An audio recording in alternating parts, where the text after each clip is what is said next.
Ito na nga mga kabatang helmet regarding sa mga sumisigaw na ang pangit araw daw ni si Atty. Claire Castro.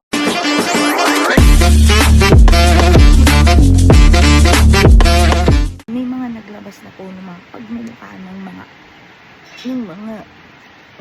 yung mga kababayan nga natin dyan na nasa Canada o yung mga OFW dyan sa Canada na nagsisigaw, hinahabol at sinusundan si Atty. Claire Castro.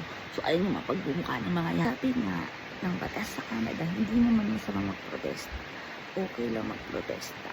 Basta hindi ka nang babastos, hindi ka nakaharas dahil may mga karampatang parusa yan, mga kabatang helmet kapag nang haras ka. Ito na nga, masasabi ko lang dyan, yan sa mga sumisigaw na tingin-tingin sa salamin mga manang, ha, kung wala kang salamin, mabigyan ko kayo, pero tingin sa salamin, di ba kasi sinasabihan yung pangit, clue.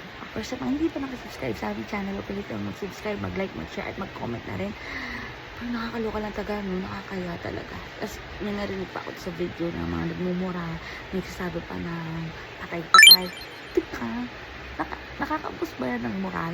Ha? Nakakaganda ba yan yung mga pagsasabi nyo? So kung sino man sinusuportahan nyo, kung ano man yung pinipigilan yung impeachment trial na magaganap. Kasi malamang sa malamang mga kabatang helmet. Hindi yan sa hanay na mga camping.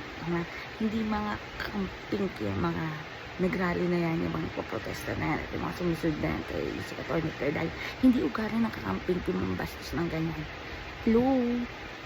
So I therefore conclude kung saang hanay yan, ha? Dito nalita ko.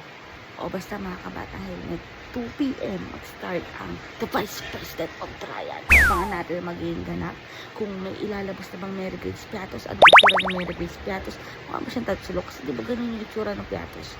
Tatsulok or parang diamond. Basta, sana talaga, no, mabigyan ng linaw lahat ng mga aligasyon, lahat ng mga kandisasangkutan ng ating Vice Presidente. Para diba, once and for all, maganda ang mga sa Pilipinas. Gigili. Kasi pangit, no? Pangit.